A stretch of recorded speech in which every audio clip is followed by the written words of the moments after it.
diwariskan oleh ulama-ulama kita dari zaman salaf sampai ke zaman khalaf, maka terlihat lebih rapi. Jadi beliau meringkas satu kitab sebenarnya namanya Risalah Kusyairiyah, tapi ditambahkan banyak hal di dalamnya.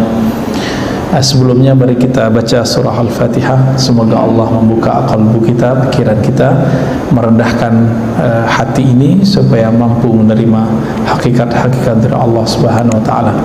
Al-Fatihah. A'udzubillahi Bismillahirrahmanirrahim. Ar-Rahmanir-Rahim. Iyyaka na'budu wa iyyaka nasta'in.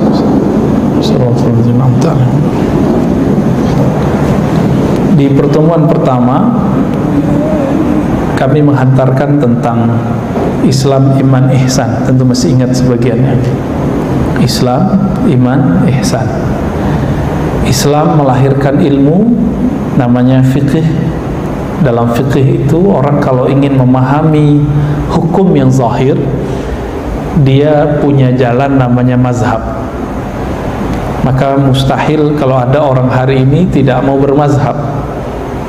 Apa yang terjadi jika tidak bermazhab? Maka akan muncul perseteruan panjang bahkan di masjid-masjid, ya. Ada namanya mazhab Syafi'i, ya. Ada mazhab Maliki, mazhab Hanafi, mazhab Hanbali. Masih banyak mazhab-mazhab yang lain, tapi yang bertahan cuma 4 itu, ya. Lalu al-iman. Al-iman itu melahirkan ilmu namanya ilmu tauhid, ilmu aqidah. Nah, ini melahirkan aqidah ahlus sunnah wal jamaah, yang nama ini sering diperdebatkan dan diperebutkan oleh banyak aliran sekarang.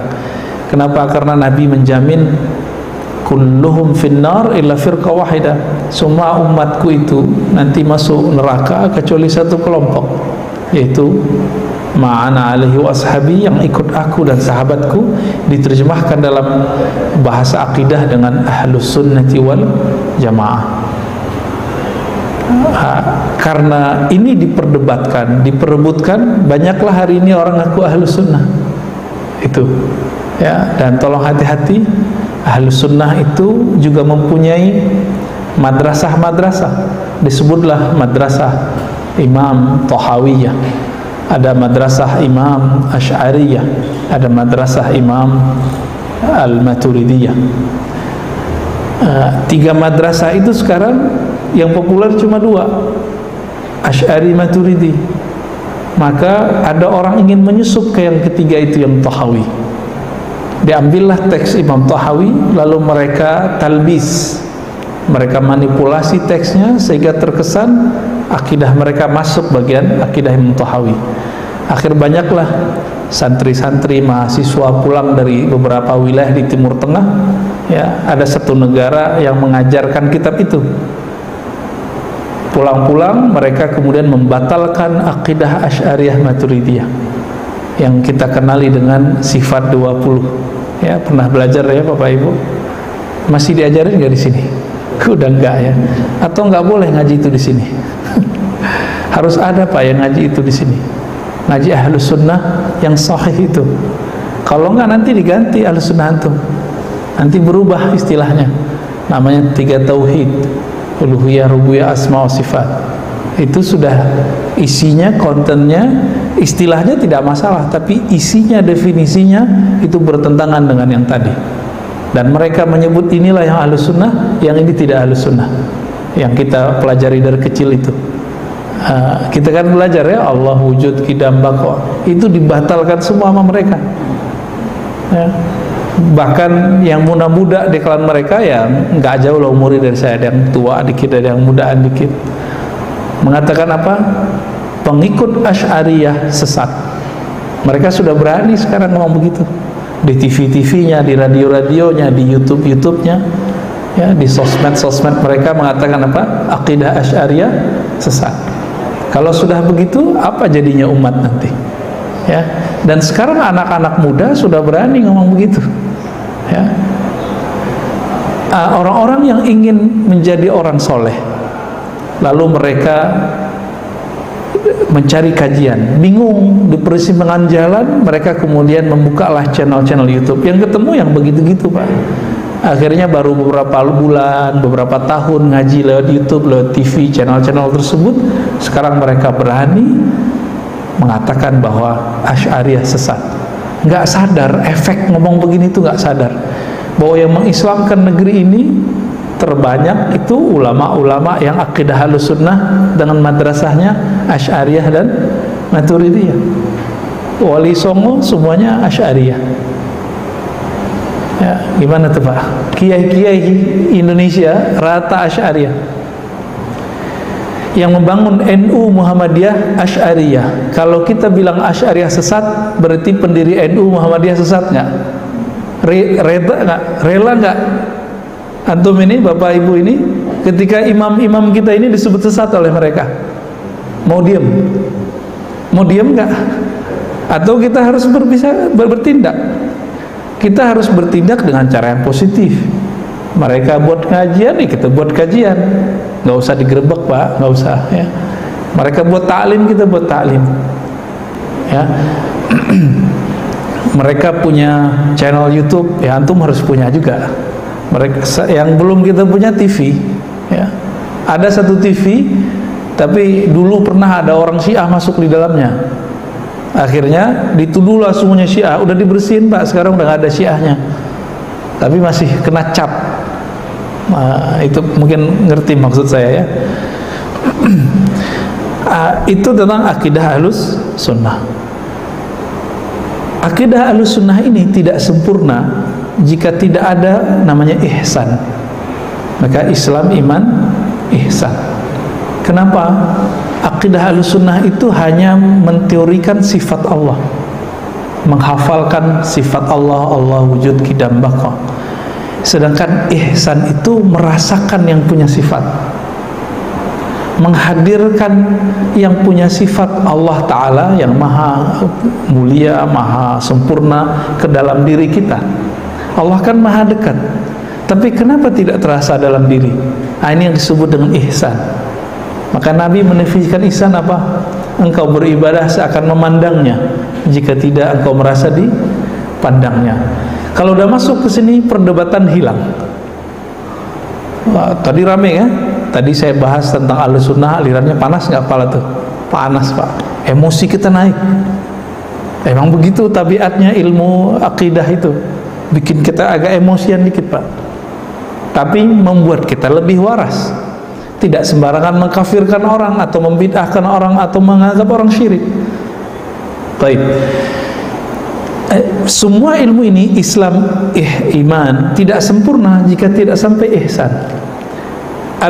Islam tadi wujudnya kita tadi sholat subuh. Sholat subuh berapa rakaat? 2 rakaat. Sebelum sholat subuh kita wudhu.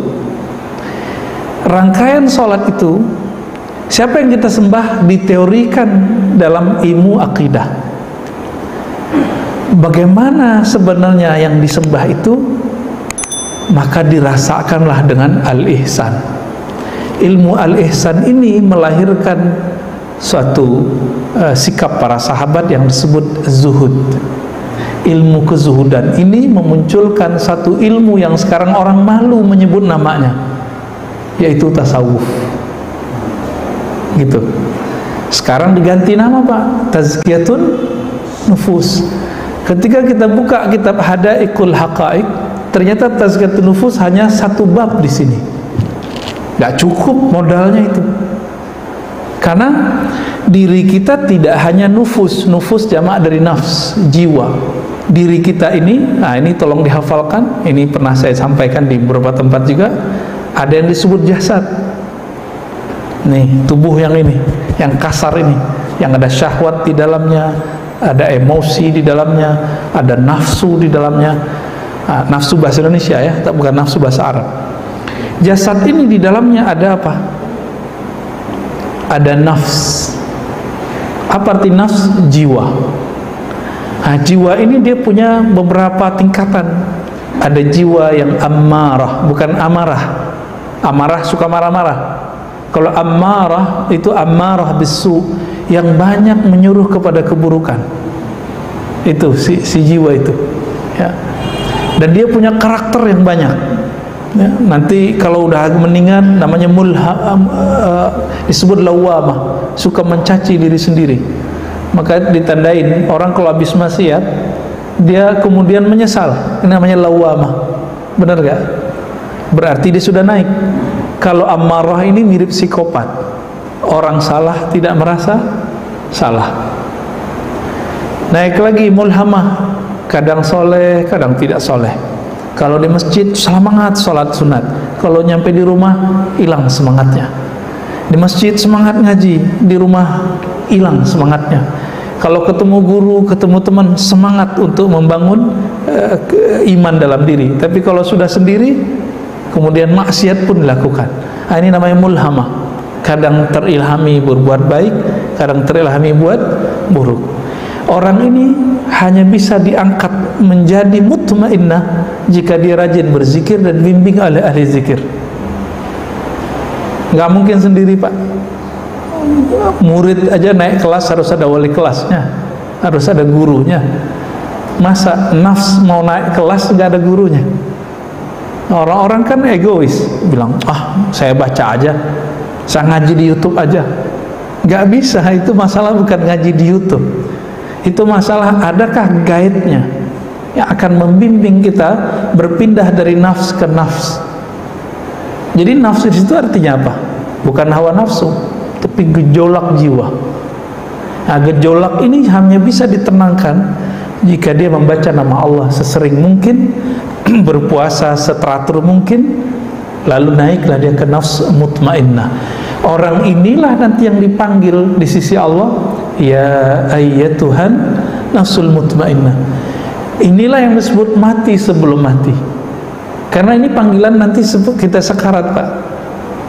Tapi jika dia berhasil melawan nafsnya dengan zikrullah, puasa lahir batin, maka dia sudah mati sebelum dirinya mati. Gitu. Ini yang disebut mati pertama. Kematian yang mesti kita lalui. Nah, semoga nih Bapak Ibu yang hadir termasuk yang sudah sedang di tahapan itu atau mengarah ke sana. Di saat orang nggak bangun, kita bangun. Alhamdulillah ya. Siapa yang bangunin kita, Bapak Ibu? Bangun sendiri atau alarm ya? Tapi pernahkah alarm bunyi nggak bangun-bangun? Sering ya. Buktinya bahwa alarm bukanlah yang membangunkan. Yang membangunkan tetap Allah. Karena secara ilmu rohani di surat Az-Zumar dikatakan Allah lah yang mewafatkan jiwa-jiwa. Yatawaffal anfus ya. Ada yang digenggam nggak dibalik-balikin, mati namanya, mati yang sebenarnya. Ada yang dilepasin, itu namanya bangun. Berarti kita tiap malam mati, Pak ya. Mau mati enak nggak? Sebelum tidur pakai adab tidur.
Kalau udah tasawuf nanti ninggalin keluarga.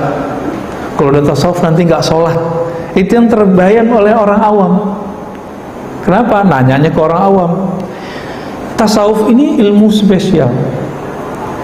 Banyak ustadz-ustadz yang tidak belajar tasawuf, dia awam dalam tasawuf, tapi dia berbicara tasawuf. Kira-kira apa jadinya? Dia pasti jelek-jelekin tasawuf. Jadi kalau Bapak search di Google, di YouTube, lalu ada orang berbicara tasawuf, tidak benar. Itu karena dia awam dalam masalah tasawuf. Ada yang hampir benar, dikira tasawuf itu sesuatu yang berkaitan dengan zikir-zikir. Oke. Tapi ingat, tidak semua zikir-zikiran itu tasawuf.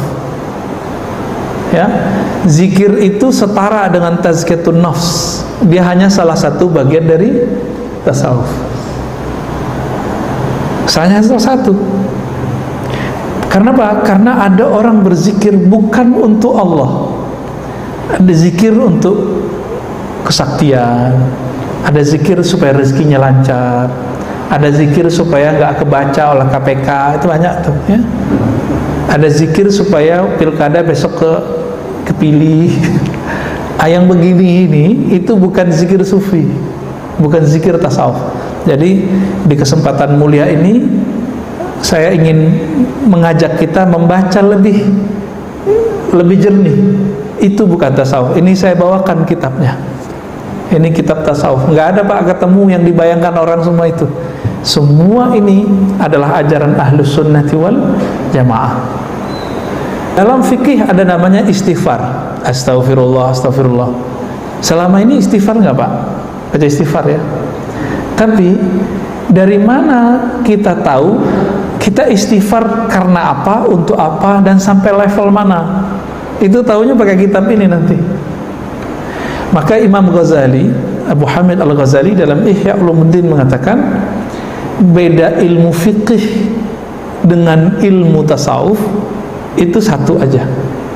Ilmu fikih mengetahui ibadah sah atau tidak sah, sunnah atau bid'ah, boleh atau tidak boleh. Orang mengira ini ilmu segala-galanya. Akhirnya sekarang anak-anak muda pada doyan ngomong sunnah bid'ah, ya kan? Padahal itu belum semua. Itu baru sepertiga bagian agama kita. Sepertiganya di akidah, sepertiga pelengkapnya, penyempurnanya adalah ilmu tasawuf. Apa kata Imam Ghazali? Menjelaskan hadis ihsan tadi. Jika fikih mengetahui halal haram, boleh tidak boleh, sunnah bid'ah, sah batal, maka ilmu tasawuf ini lebih unik. Ma'rifatur rad wal qabul. Mengetahui amal diterima atau ditolak, ditolak atau diterima. Canggih nggak Pak? Antum bisa detek nih, ini amal saya diterima apa enggak, itu bisa ketahuan Pak di dunia. Kan selama ini orang bilang hanya Allah yang tahu. Enggak, kita bisa tahu.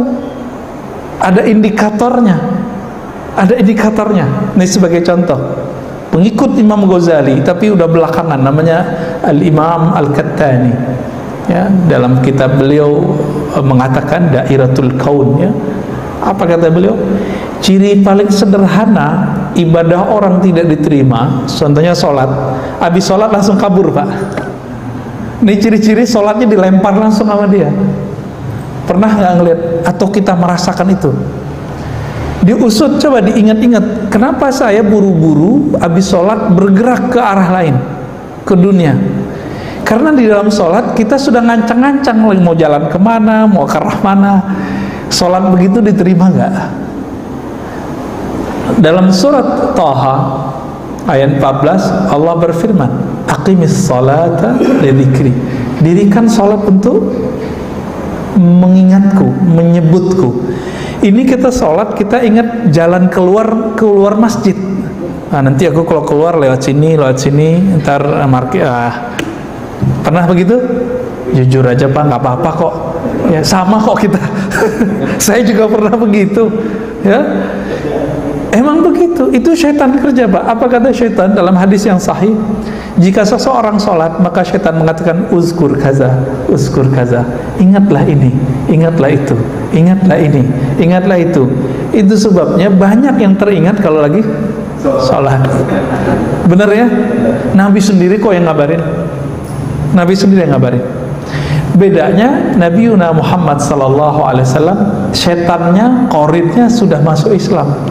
Maka setan dan korinnya udah nggak berdaya memperdaya Nabi, justru ikut sholat sama Nabi sallallahu alaihi wasallam. Nah, kita kan korinnya belum Islam semua nih Pak. Yang punya hak mengislamkan korin cuma Al-Ghaus, namanya wali tertinggi. Kalau di fikih namanya mujtahid, imam mujtahid. Kalau ini Imam Al-Ghaus, bukan namanya Ghaus, bukan, itu gelarnya. Kalau di akhir zaman ya Imam Mahdi ya, hanya itu yang bisa mengislamkan. Saya nggak bisa mengislamkan ya Pak, itu bukan otoritas saya ngabarin doang ya. Nah, sekarang kita masuk ya. Jadi tasawuf apa tadi? Ilmu mengenai ihsan. Apa faedahnya? Mengetahui amal diterima atau ditolak. Maka Nabi kasih kabar gembira, ada orang yang diterima amalnya 1/4, ada yang 1/3, ada yang setengah, ada yang 2/3, ada yang semua, ada yang enggak, 10% aja Pak.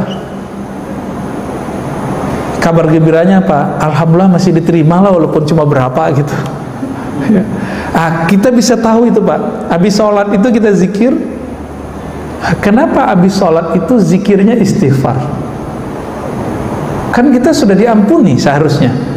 Kan Nabi mengatakan sholat 5 waktu itu seperti seseorang punya sungai di depan rumahnya, lalu dia mandi 5 kali, betul? Hadis ini masih ingat? Ya. Tapi kenapa ba'da sholat masih istighfar? Itu istighfar bab terima atau tidak terima. Maka ini kabar gembiranya Pak. Ciri-ciri sholat kita dimaklumi oleh Allah, kita mau istighfar habis sholat. Tapi istighfarnya harus dinaikin, bukan istighfar dosa fisik saja, tapi sudah masuk istighfar minta ampun dari sholat yang tidak khusyuk, dari zikir yang tidak daim, yang tidak langgeng di kolbu. Sembari kita sholat itu kan pikiran kita kemana-mana. Jadi pikiran itu mau kemana, kolbu ini mau kemana gitu. Kolbu itu hanya maunya satu, Allah. Pikiran maunya selain Allah. Berperanlah di situ. Kita mengistighfarkan itu, insya Allah Allah maklumi nanti. Itu maksudnya. Maka jangan-jangan ibadah kita yang diterima bukan sholatnya, tapi istighfarnya. Gitu Pak.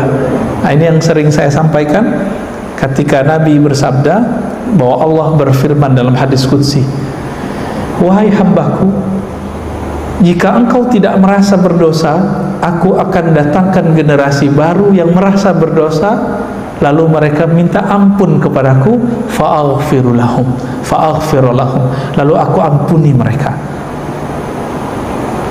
Kita ini pernah merasa berdosa enggak? Itu dia. Inilah ilmu tasawuf.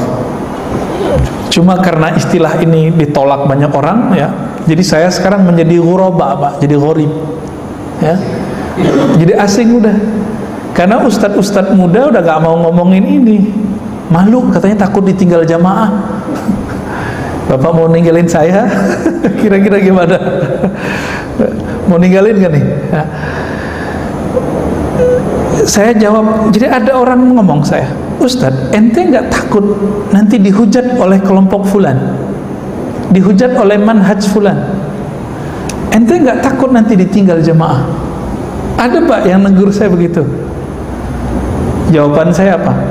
Afwan akhi, saya berdakwah bukan untuk diikuti fulan, bukan untuk dipuja si fulan, tapi saya mengajar dakwah ilallah. Saya belajar untuk membawa diri saya kepada Allah dan mengajak kawan-kawan kita kepada Allah semampu kita. Jika tidak mau ya sudah ya. Udah gitu aja Pak kita jawab. Dan sampai hari ini dia gak mau ngajarin tasawuf ya. Kalaupun ngajarin itu dikasih judul lain. Kita katakan, mau sampai kapan ente begitu? Ya. Di zaman sudah begini, orang sudah terang-terangan memerangi ahlus sunnah, perangkat-perangkat ilmu ahlus sunnah. Ini jangankan tasawuf Pak, mazhab aja ditentang sama mereka. Apa kata mereka? Tidak ada mazhab dalam Islam. Tidak boleh ikut mazhab. Para imam mazhab melarang ikut mereka. Dipakai kalam-kalam itu. Imam mazhab seperti Imam Syafi'i ketika mengatakan la tuqalliduni, jangan taklid kepadaku. Beliau ngomong ke siapa? Ngomong ke kita atau ngomong ke siapa? Kira-kira harus bayang-bayangin nih. Imajinasikan Pak, beliau ngomong ke siapa? Orang yang diajarinnya disebut siapa? Muridnya. Muridnya itu siapa aja? Muzani, Muradi, Buwaiti, Humaidi. Itu level-level gurunya Bukhari semua Pak. Humaidi terakhir yang saya sebut itu gurunya Imam Bukhari. Selevel mereka Ahmad bin Hanbal, Ishaq bin Rawi, murid semua. Apa kata Imam Syafi'i? Jangan taklid kepadaku. Kenapa? Imam Syafi'i sudah memberikan perangkat ilmu kepada mereka. Nih, kalau ada dalil, ada persoalan, kamu olah sendiri. Tapi kalau bapak-bapak ini yang nggak pernah nyantri dulu udah lupa, udah nyantri masuk kuliah, kuliahnya juga nggak jelas. Ya, ini berapa tahun UIN IAIN itu terjajah oleh kurikulum yang nggak jelas. Ya. Lama Pak, lama sampai ya sekarang kemudian mereka mulai sadar lagi, dibalikin lagi itu yang kurikulum lama-lama itu ya. Lama buku terjemah yang dibaca, akhirnya kawan-kawan kita santri-santri masuk UIN IAIN nggak bisa baca kitab lagi Pak, padahal mereka lebih vokal daripada yang tamatan Timur Tengah. Timur Tengah kan nggak ada presentasi. Coba tanya teman-teman kita Timur Tengah, presentasi kuliah itu nggak ada. Maka kalau ngomong tuh ngedoktrin kebanyakan ya, nggak semua. Kalau anak UIN, anak IAIN enggak, mereka ketika menjelaskan sesuatu itu ya bisa berkilah dulu, berteori dulu, karena udah biasa berdebat. Cuma baca kitabnya udah mulai longgar. Nah, saya 7 tahun mengajar di UIN sampai 2019. Saya menghidupkan dari 2012 tuh saya menghidupkan ngaji kitab. Jadi kuliah itu ngaji kitab, dibawa ke teater, semua kelas tuh pakai kitab. Sempat lumayan hidup itu kajian kitab ya, tapi takdir Allah saya meminta supaya didekatkan dengan ahli Quran ya, kita jadi pindahnya ke Institut Ilmu Al-Quran. Cuma saya lebih nyaman ya, secara rohani saya lebih nyaman. Cuma kita berharap UIN IAIN sebagai corong ahli sunnah nanti bisa kembali ke khitahnya. Amin ya rabbal alamin. Biar nggak dituduh liberal lagi ya. Apalagi ada buku tuh pemurtadan di IAIN. Ini kan nggak bener nih sebenarnya. Taib. Bapak saudara makan Allah, jika kita tidak mulai angkat kajian-kajian seperti ini, mungkin 5 tahun lagi kajian tasawuf habis Pak ya. Yang tersisa cuma pusat-pusat zikir yang sudah nggak ada kajiannya. Tambah benerlah tuduhan bahwa sufi nggak punya ilmu. Dulu Imam Syafi'i mengatakan sufi itu kasulun jahul, udah pemalas, jahil lagi. Kenapa? Ada dulu orang berpakaian sufi. Sufi itu pakaiannya dulu suf, pakaian wol itu dulu pakaian murah Pak. Sekarang kan pakaian mahal. Kalau kita musim dingin pergi ke subtropis itu mahal itu baju ya. Imam Syafi'i melihat ada orang pemalas, nggak mau ngaji, nggak mau bekerja, dan jahil, pakai baju sufi. Maka beliau sindirlah, ya sufi ya begitu. Diabadikanlah kalam ini dalam kitab Manaqib Imam Syafi'i karya Imam Al-Baihaqi. Tapi di bagian lain Imam Syafi'i memuji sufi. Kok ini nggak ditampilkan dalam diwan-diwannya, syair-syairnya? Bahkan beliau mengatakan, aku belajar dari kalangan sufi satu kalimat yang sering kita dengar semenjak kita kecil, al-waqtu sayfun. Pernah dengar? Waktu itu adalah pedang, jika engkau tidak menebas dengannya, engkau akan ditebasnya. Itu kalam siapa Pak? Kalam sufi, bukan hadis Nabi. Dalilnya apa? Wala takun minal ghafilin. Surat Al-A'raf ayat 205. Jangan kamu jadi orang yang lalai dengan waktumu, dengan masamu. Diturunkan makna itu oleh sufi menjadi al-waqtu saifun. Dulu saya konsen kajian hadis, sibuk ngurusin hadis dhaif, sahih, dhaif, palsu.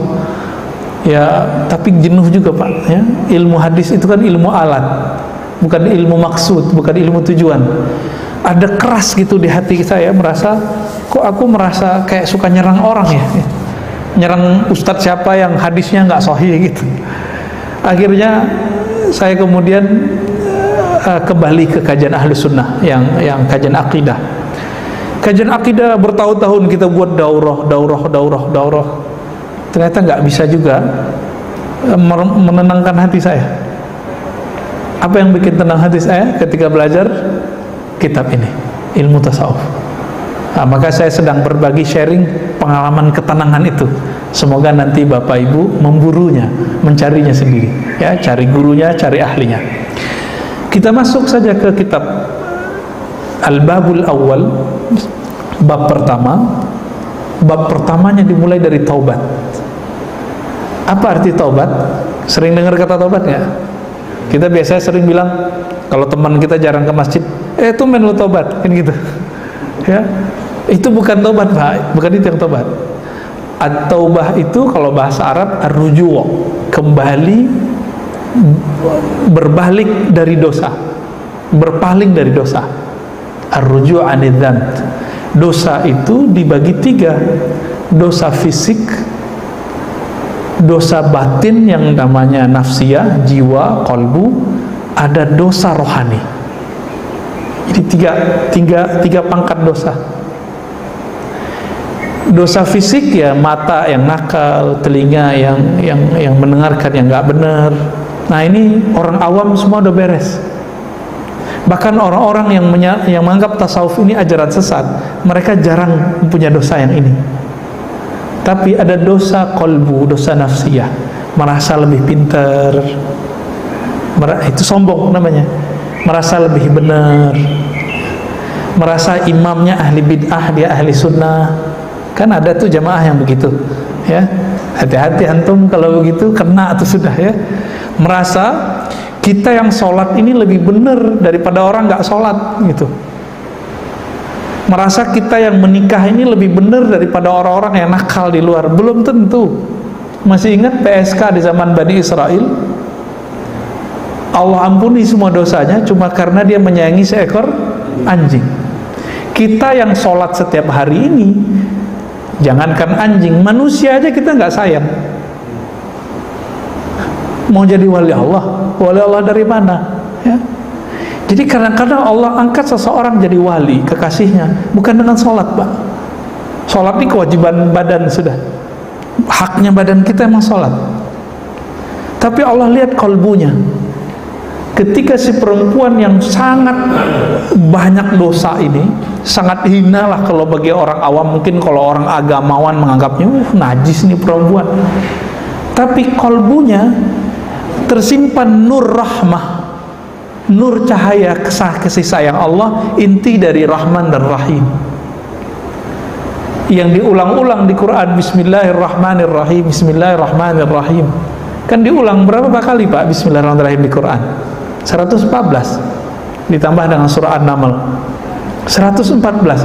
Perintah sholat, aqimis sholat, ya, aqimis sholat. Sholat lebih kurang ya kalau yang digabung dengan zakat 26-an. Kalau yang sendiri sekitar 50-an. Lebih banyak Rahman dan Rahim. Maka jika kita sholat tidak menumbuhkan Rahman dan Rahim, sholatnya gagal. Gitu. Sholat kan sujud nih. Jika sholatnya tidak membuat saya pribadi yang sujud, yang rendah hati, maka saya sholat pun, tapi yang sholat baru badan. Nafsnya belum sujud, kolbunya belum sujud. Nah ini yang diistighfarkan kalau habis assalamualaikum, assalamualaikum, assalamualaikum. Kita minta ampun, Pak. Ampunkan aku ya Allah, kolbuku belum sujud, perasaanku belum sujud, egoku belum sujud, emosiku belum sujud. Sudah begitu belum istighfarnya? Nah, coba mulai nanti, Pak, ya. Nanti sholat, habis sholat istighfar. Kalau gitu kira-kira istighfarnya cukup nggak 3 kali? Nggak cukup. Gak cukup, Pak. Barulah nyambung kita. Kenapa Nabi istighfarnya 70 kali? Dihitung-hitung segitu, Pak, jadinya. Ya, kira-kira seperti itu. Nah, apa kata beliau? Di dalam Al-Quran surat Ghafir ayat 3, ya, Allah menyebut dirinya Ghafir dzanbi wa qabilit taubi. Allah lah yang mengampuni zan, dosa, wa qabilit taub, dan menerima taubat. Jadi taubat ini bukan masalah bagus bacaannya, ya. Dan di Al-Quran kita sering mendapatkan tawabin, ya. Misalnya ada ayat, sesungguhnya Allah mencintai orang-orang yang tawabin. Apa arti tawabin? Kalau harfiah di terjemahan orang yang bertobat, tapi makna aslinya itu lebih dari itu, Pak, karena sudah ada tasdidnya, mubalaghah. Tawabin artinya orang yang doyan tobat, orang yang doyan tobat. Dan itu ada di pribadi Nabi kita Muhammad sallallahu alaihi wasallam. Udah candu tobat belum, Pak? Pribadi tobat itu ciri-cirinya tidak merasa suci. Nah, sudah sampai level itu belum kita? Ini ceknya sederhana aja nih. Ketemu orang yang maksiat, hati kita merasa kita lebih baik dari dia, atau bilang, semoga aku dijaga supaya tidak terjebak dengan apa yang dia lakukan. Dia belum tentu lebih hina daripadaku. Nah, ini pribadi tobat namanya.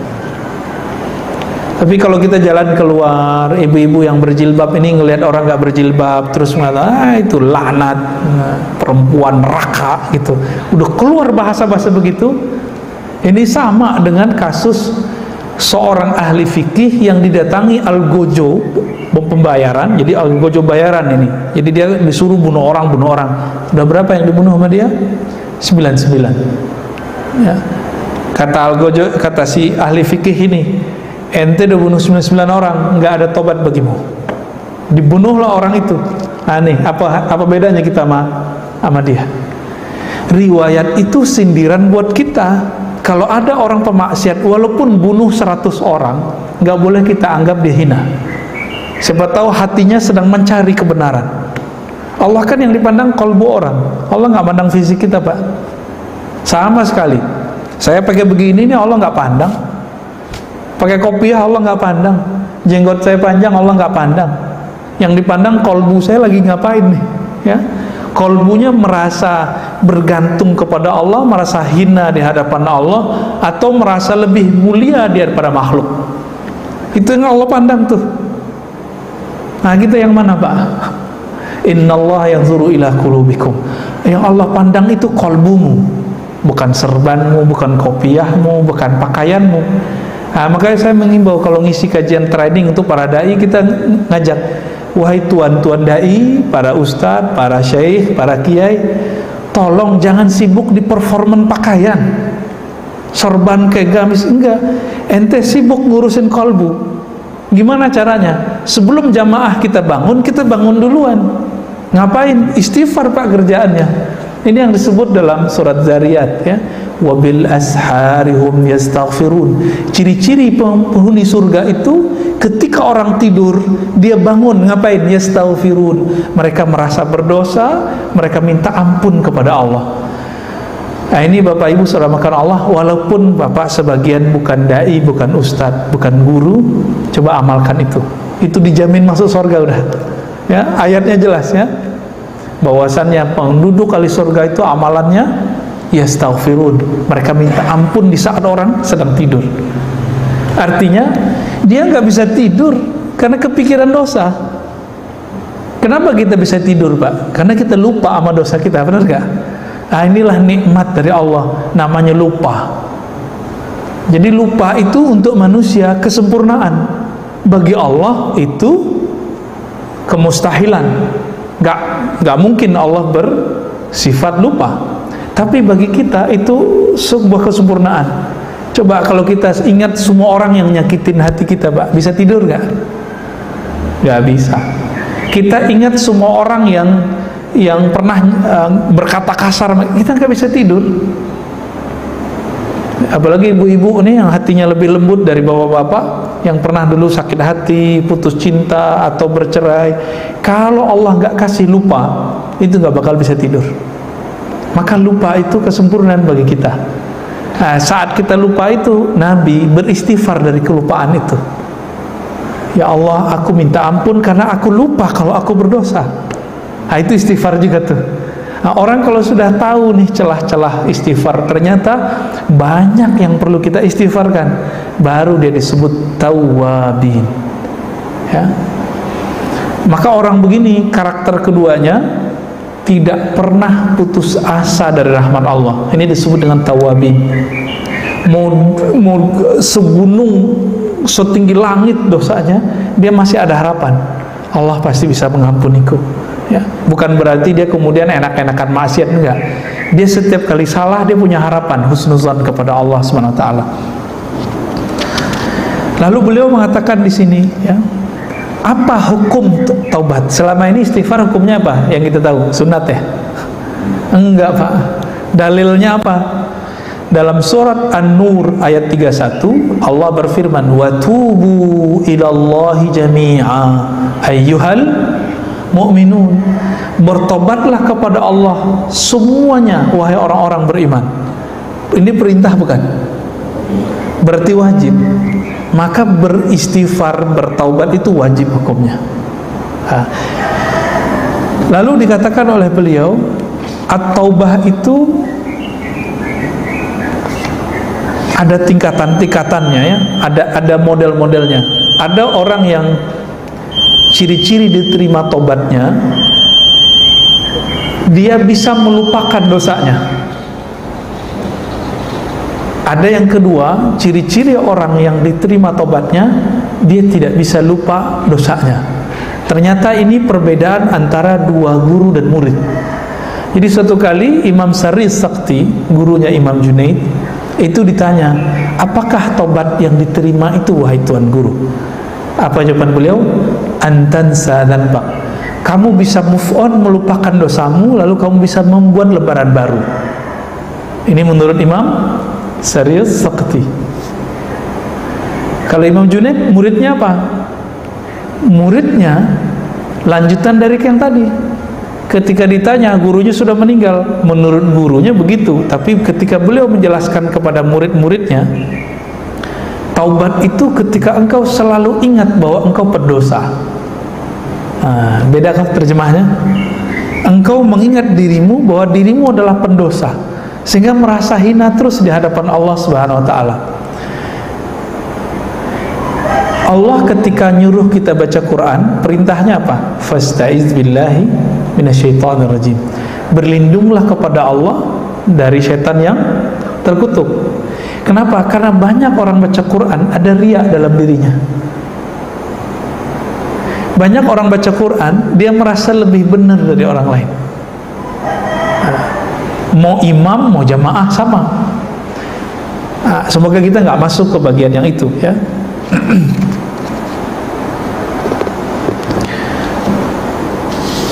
Lalu dikatakan dalam kitab ini bahwa taubat itu ada taubat orang awam, ada taubat orang khawas. Nah, tadi yang saya jelasin itu. Taubat orang awam itu dari dosa-dosa fisik. Nah, rata-rata orang-orang yang ekstrim itu mereka jarang punya dosa ini. Disebutkan oleh Imam Syahrastani, kelompok-kelompok ekstrim, pemberontak atas nama agama dari dulu, itu mereka terjaga dari dosa-dosa fisik. Tapi hati mereka belum tentu terjaga dari dosa batin. Ya, maka disebutkan di sini taubatnya para khawas. Nah, ini udah taubatnya para wali, Pak. Kalaupun kita belum kekasih Allah, wali Allah, minimal kita berguru atau mendapatkan ilmu kewalian. Apa salah satu ilmunya? At-taubah minal ghaflah. Taubat dari kelalaian. Ini yang saya jelaskan di awal tadi. Coba nih dirasa-rasa. Nanti kalau tobatnya dari kelalaian dalam sholat atau masih dari maksiat biasa? Kalau masih dari maksiat biasa, berarti tobat kita masih tobatul awam. Mau kalau udah naik, setelah tobat dari dosa-dosa fisik, dosa biasa, kita minta ampun kepada Allah dari dosa merasa lalai itu, ya. Dosa merasa tersinggungan, nih hati-hati nih ya, pengurus masjid, hati-hati Pak pengurus. Ustadz juga gitu Pak. Ustadz itu lebih makan hati daripada pengurus masjid kadang. Saya nggak usah cerita deh, banyaklah nastapa jadi dai, jadi guru itu ya. Harus betul-betul kuat mentalnya, kalau enggak rusak, ikhlasnya rusak. Nah, itu istighfarnya berat lagi tuh ya. Makanya dai-dai itu kadang futur, dia kemudian down. Bukan masalah honornya dia, tapi kadang-kadang masalah muamalah muridnya. Jadi guru itu diuji sama muridnya ya, sebagaimana orang tua diuji sama anaknya. Nah, jadi guru-guru, ustadz, kiai-kiai diuji sama jamaahnya. Ada yang jadi jamaah ini kan terbagi dua, murid yang sungguh-sungguh sama murid yang shadiq, murid yang kazib ya. Murid yang shadiq, murid yang mengikuti gurunya karena dia melihat ada kebenaran dalam diri gurunya, bukan karena gurunya sempurna. Ingat itu. Kalau murid yang kazib, ini murid karena dia melihat ada kesamaan yang dia cari dari gurunya. Jadi hasrat dia terpenuhi oleh si guru itu, maka dia kemudian senang sama guru itu. Suatu saat jika keluar dari kalam gurunya sesuatu yang nggak sesuai dengan ekspektasi dia, ditinggalkan gurunya. Ini yang disebut dengan murid yang kazib, jamaah palsu ya. Jamaah palsu itu, Pak. Nah, semoga Bapak Ibu ketika berguru kepada siapapun guru di sini yang duduk di kursi yang mulia ini, semoga bergurunya sungguh-sungguh karena melihat ada cahaya ilmu pada guru tersebut, bukan karena dia sempurna ya. Nah, jangan sampai kita mengikuti guru karena sesuai dengan hasrat kita. Ini banyak. Saya dulu berguru begitu, Pak. Ketika ekspektasi saya ada, saya tinggalkan. Bahkan saya kata-katain itu gurunya. Nauzubillah min dzalik.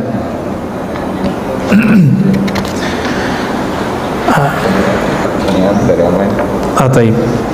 Wah, canggih amat antum pakai online. Baik, ini ada berapa waktu lagi? 5, 10? Taib, ini ada pertanyaan ya. Pak Lukman Hakim, Pak Ustadz, syukron materinya. Bagaimana realisasi ibadah mahdhah? Ibadah mahdhah itu ibadah murni dengan ghairu mahdhah, ibadah yang tidak murni. Contohnya ngaji ini kan ghairu mahdhah. Apalagi kita kerja niatnya menafkahi keluarga, itu ibadah, Pak. Itu ibadah juga, disebut ibadah ghairu mahdhah, ibadah yang tidak murni.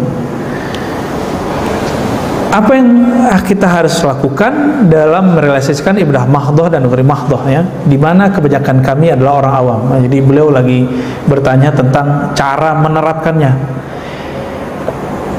Allah berfirman ya dalam Al-Quran, wa ma khalaqtul jinna wal insa illa liya'budun. Masih ingat ayatnya? Tidaklah aku ciptakan jin dan manusia kecuali untuk ya'budun. Ya'budun secara harfiah artinya menyembahku, tapi berkali-kali saya menerjemahkan ya'budun artinya mengenalku. Ibadah mahdhah, ibadah fisik kita dan kolbu, itu sholat, zakat, haji, umroh, ya, sholat sunat ya. Ibadah ghairu mahdhah ini ibadah yang isinya untuk mengisi rohani, tapi kadang-kadang fisik kita nggak kebawa. Dan perlu diketahui kadang-kadang ghairu mahdhah itu secara kualitas lebih tinggi daripada mahdhah, kadang-kadang lebih wajib daripada mahdhah. Contohnya ketika ada ta'lim, kita masuk masjid, mau tahiyatul masjid, lebih dahulukan tahiyatul masjid atau ta'lim? Tahiyatul masjid apa ta'lim? Tahiyatul masjid sunat nggak? Ta'lim itu wajib atau bukan? Wajib, cuma dia ghairu mahdhah. Wajib tapi ghairu mahdhah, gitu Pak. Nah, nanti bisa diterapkan semuanya nih ya, termasuk sholat syuruk. Tapi antum terserah ya, kita nggak paksa. Kalau mau sholat silakan, cuma kalau ngikutin ilmunya, kajian masih berjalan lalu syuruk masuk, nah, tinggal pilih yang sunat atau yang wajib gitu. Itu nggak masalah ya. Terus apa saja yang kita niatkan untuk Allah, untuk membantu hamba-hamba Allah, keluarga kita kan hamba Allah, maka itu ibadah ghairu mahdhah. Apalagi kalau bapak ini kerja, niatkan saya nanti mau zakat dari kerjaan ini.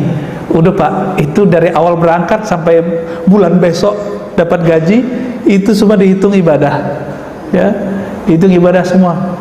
Tapi ingat juga, ada ibadah mahdhah karena niatnya tidak benar, itu nggak dapat apa-apa. Saya sholat supaya disebut ahli ibadah, ya. Saya ngajar, baru mahdhah nih, saya ngajar supaya disebut orang alim, supaya disebut ustadz sunnah, ustadz aswajah, ya. Nah ini ibadah ghair mahdhah, ataupun mahdhah nggak dapat apa-apa saya, ya, paling-paling dapat honor, pulang-pulang cuma dapat honor, nggak dapat pahala saya.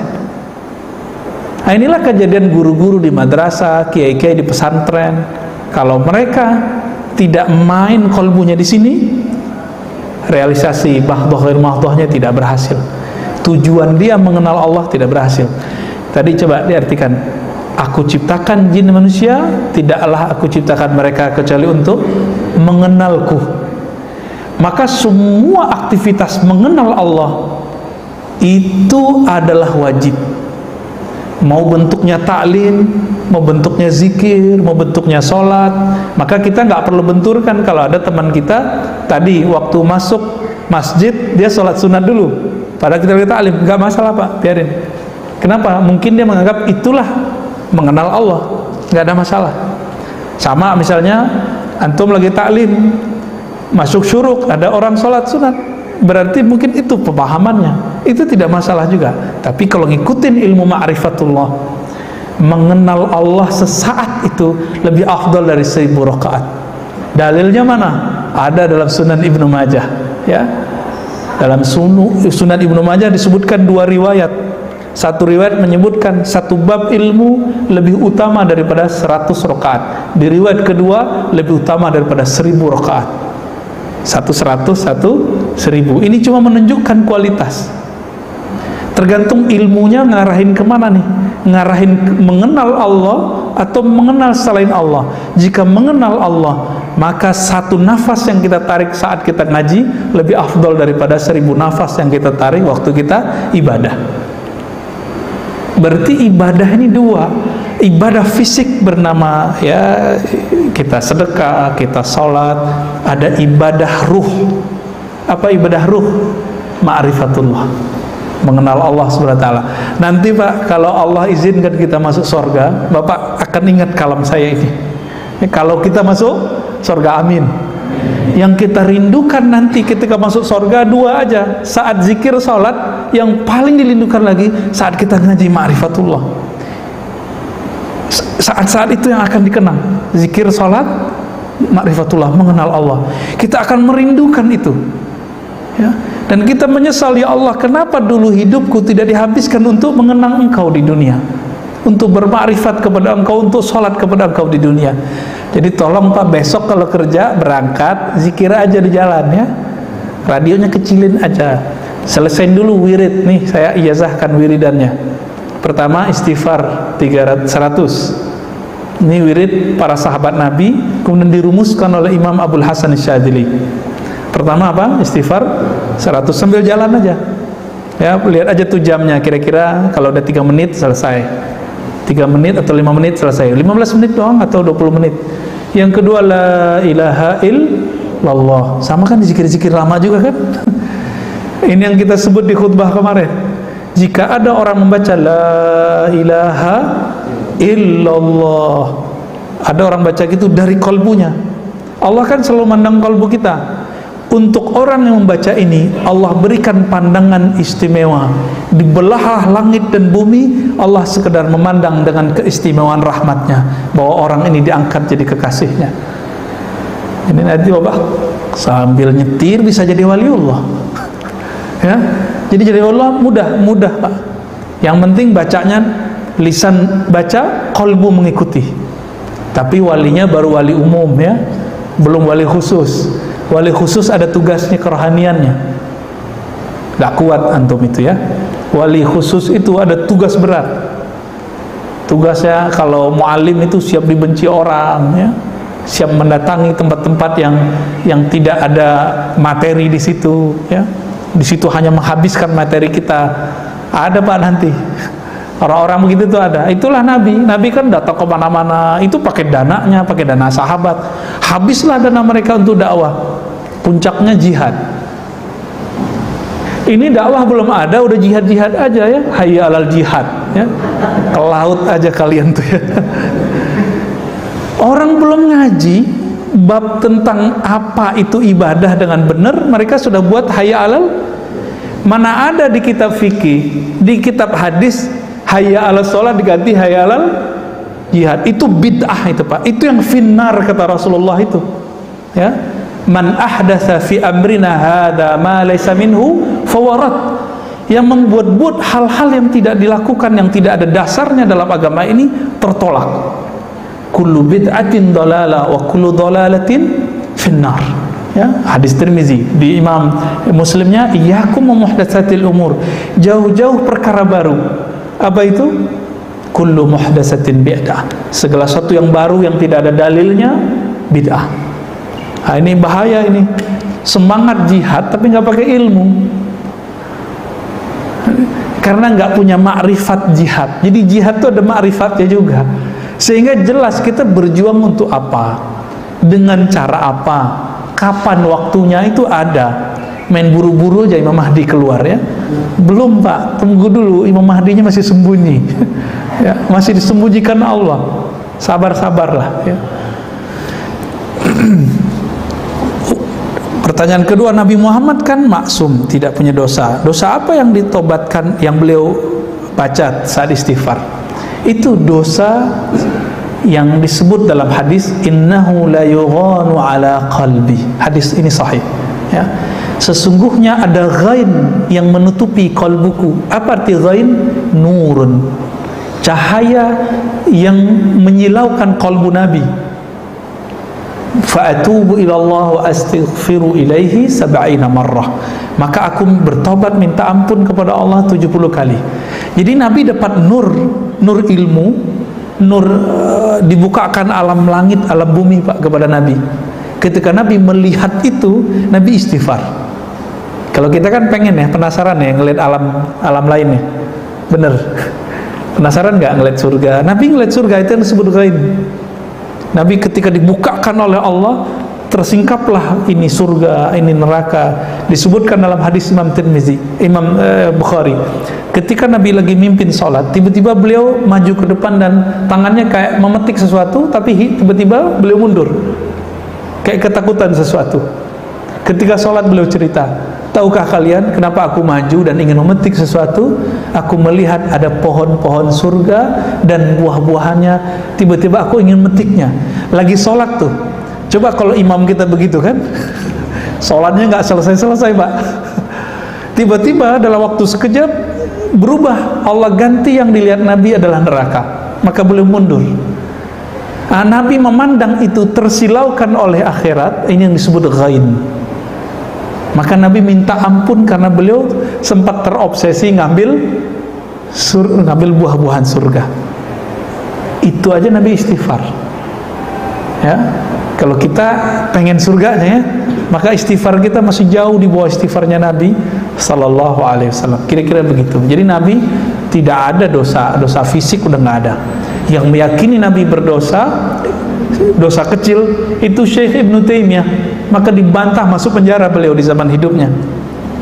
Dalam kitabnya Majmu' Fatawa beliau mengatakan Nabi terpelihara dari dosa besar tapi tidak dosa kecil. Ini kekeliruan besar beliau, dikritik oleh para ulama. Pertanyaan terakhir, Ustadz, maaf tadi Ustadz mencontohkan kisah wanita yang hina ya, dan seekor anjing yang mendapatkan rahmat. Apakah kejadian yang akhir-akhir ini sedang viral, seorang artis yang mengenal ulama besar bisa masuk ke kategori ini? Kira-kira gimana Pak? Pertama, wallahu a'lam. Tapi kenapa Nabi menyampaikan hadis tadi? Karena itu akan terjadi setiap masa Pak. Setiap masa ada perempuan yang begitu nggak? Setiap masa ada ahli fikih yang ganas nggak? Ada. Tapi kalau dia main-main sama neraka, saya juga takut juga, Pak. Ya, dia bilang apa tentang neraka? Biar gue masuk neraka gitu ya. Itu saya juga serem. Ya, kita berharap dia tobat lah. Kita juga tobat. Pintu tobat kan masih terbuka. Ya, masih terbuka. Ya, jangan deh ngomong-ngomong begitu, bahaya. Ya. Kenapa? Kata Nabi, al-bala muwaqqalun bil kalam. Bala, bencana, azab itu kadang-kadang diturunkan asbab kalam. Ini kita kasih pesan aja dia, ya. Dia kan orangnya dermawati itu, dermawan ya, suka ngasih. Ya mirip-mirip itulah. Cuma kok ngomong begini nih, bisa rontok lagi amalannya nih. Ya. Kita nggak boleh memandang rendah, Pak. Siapapun nggak boleh. Saya minta ampun kepada Allah jika saya memandang rendah siapapun, baik yang sefaham, tidak sefaham, yang taat ataupun maksiat. Ini yang kita sebut hijab. Jadi hijab itu dibagi dua, Pak. Allah itu menguji kita dengan dua jebakan. Satu jebakan taat disebut hijab cahaya. Yang kedua jebakan maksiat disebut dengan hijab kegelapan. Kalau orang terjebak dengan taatnya, dia akan merasa suci. Saya merasa lebih suci ini dari orang. Sama, orang terhijab dengan nasabnya bisa merasa nasabnya menjamin hidupnya. Hati-hati juga nih para habaib, hati-hati juga. Walaupun antum itu keturunan Rasulullah, nanti yang akan memutuskan Sayyidah Fatimah. Sayyidah Fatimah kan dapat laporan nanti. Siapa cucu-cucunya yang mengikuti ajaran Nabi? Yang nggak diikutin dipecat, Pak, kehabibannya. Tapi karena kita nggak tahu, kita serah saja kepada Allah. Maka jika ada habaib yang aneh-aneh, kita diam aja, Pak. Kita serahkan kepada yang ahlinya. Sudah ada yang ngurus. Ya, dulu waktu saya ketemu dengan seorang kawan saya Habib, dia bilang, udah Ar-Razi, yang habaib urusan kita Alawiyah. Ya sudah, semenjak saat itu saya nggak mau ngerecokin masalah para zuriat Nabi Sallallahu Alaihi Wasallam. Ini mau Syiah mereka, mau ekstrim, kita nggak mau urus. Itu sudah ada yang ngurus. Jadi Bapak Ibu tolong jangan nyinyir kepada zuriat Nabi. Ya, kenapa? Kan mereka punya nasab. Nasab Nabi ini jaminannya langsung dari Rasulullah Sallallahu Alaihi Wasallam. Kullu nasabin in qata'a ila nasabi. Semua nasab terputus kecuali nasabku. Itu jaminan dari Nabi. Paling kita 4 buyut ke atas. Kalau mereka sampai ke Nabi Adam bisa dikejar, Pak. Itu ajaibnya. Maka jika ada zuriat Nabi yang aneh, cukup tidak disenangi perbuatannya, jangan pernah ta'nun fin nasab, meragukan nasabnya. Tolong, ini adab kita ya. Baik. Cukup? Ya, fadal. Mengenai bisa ada pendapat melihat diri kita itu hakikat tapi orang lain syariat, itu maksudnya gimana? Iya. Mungkin barangkali pertanyaannya tadi tentang melihat diri hakikat ke orang lain syariat, itu mungkin ayatnya surat Zariyat juga itu ya, wa fi anfusikum afala tubsirun. Di dalam dirimu, wafi kan di dalam dirimu, apakah kamu tidak memandang? Tubsirun.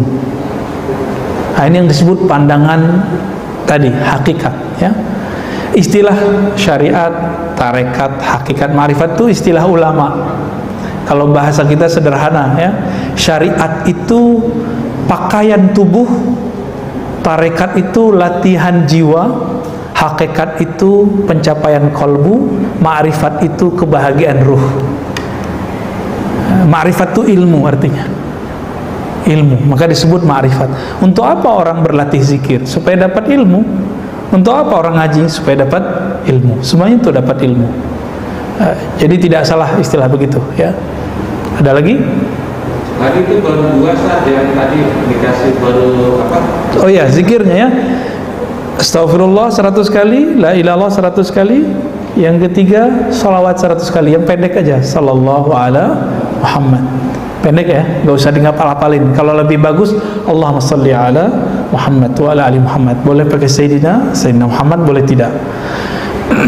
Yang ketiga, Yang keempat, subhanallah wa bihamdihi subhanallahil azim. Orang yang baca ini, yang terakhir ini, subhanallahil azim, ini tidak akan miskin seumur hidupnya. Tapi berzikirlah ini bukan karena takut miskin, tapi karena ingin mendekat kepada yang maha kaya, Allah subhanahu wa ta'ala. Minimal perasaannya nggak merasa miskin walaupun hidupnya sempat susah, ya. Itu subhanallah bihamdi subhanallahil azim. Nanti di lain waktu kita syarah. Jika waktunya banyak, tambahkan ya latif 129 kali. Ya latif, ya latif, ya latif, ya, bisa dihitung pakai ini. Ya latif, wahai yang maha halus, yang maha lembut takdirnya, kudrah iradahnya. Nah, itu ijazah yang saya dapatkan dari masyayikh kita untuk zikir pagi dan sore. Nah, itu yang saya amalkan Pak, pagi kalau pulang pengajian, pulang subuh, itu di rumah, khusus di rumah saya amalin itu, supaya di rumah kita bercahaya. Kalau nggak di kendaraan, ya, supaya kendaraan kita ikut bangga.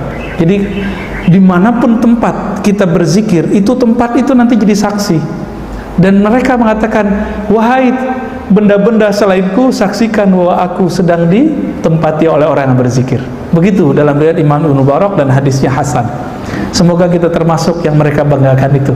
Amin. Dengan ini saya ijazahkan zikir maksurat, ya, maksurat terpendek 5 zikir. Astaghfirullah, la ilaha illallah, sallallahu ala Muhammad, subhanallah bihamdihi subhanallahil azim, ya latif, sebagaimana saya diijazahkan guru-guru kita. Ya, ala hazinnya wa lima syekhina al-Fatihah. A'udzu billahi minasyaitonir rajim.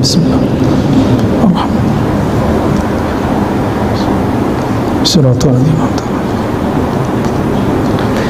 Subhanakallahumma wa bihamdika asyhadu an la ilaha illa anta astaghfiruka wa atubu ilaik. Assalamualaikum warahmatullahi wabarakatuh.